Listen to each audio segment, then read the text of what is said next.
The Reserve Bank of Australia left interest rates unchanged today at 3.25%, following a cut of 25 basis points last month. Joining me on the line to discuss this further is Athol Nourse, Global Head of Institutional Business at Synergy FX. Hello, Athol. What is your perspective of the Reserve Bank of Australia's rate decision released today?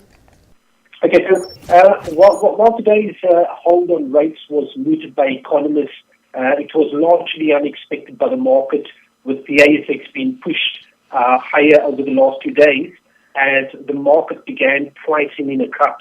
Now, I really think that the feeling in the market was one of a surprise as opposed to shock.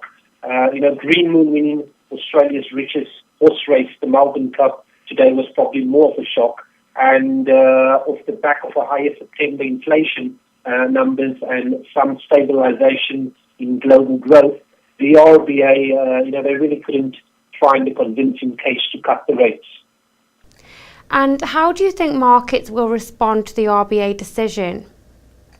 Well, we've seen the ASX 200 dipped following the RBA announcement, but closed slightly firmer in afternoon trade. Now, many economists had predicted a cut, but the markets had priced the cut into the market. So immediately following the RBA announcement, the market began pricing in a December rate cut. And this could be premature, with the RBA disclosing two intentions in their brief statement.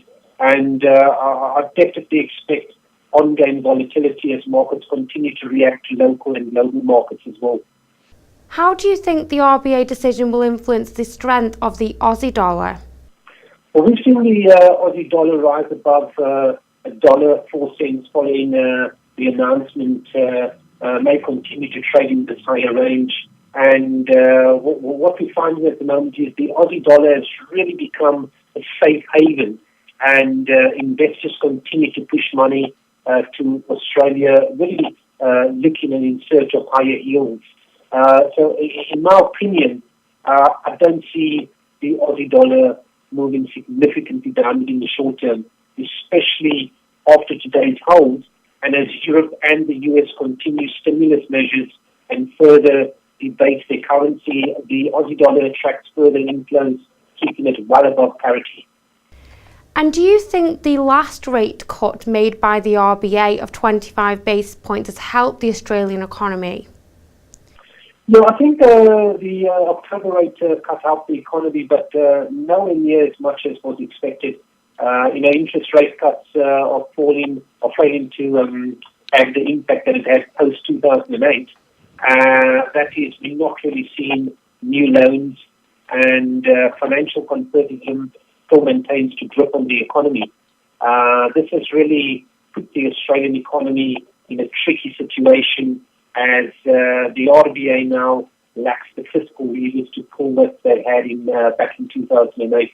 And the RBA, obviously sees some improvement in the world economy, hence the decision to leave rates on hold.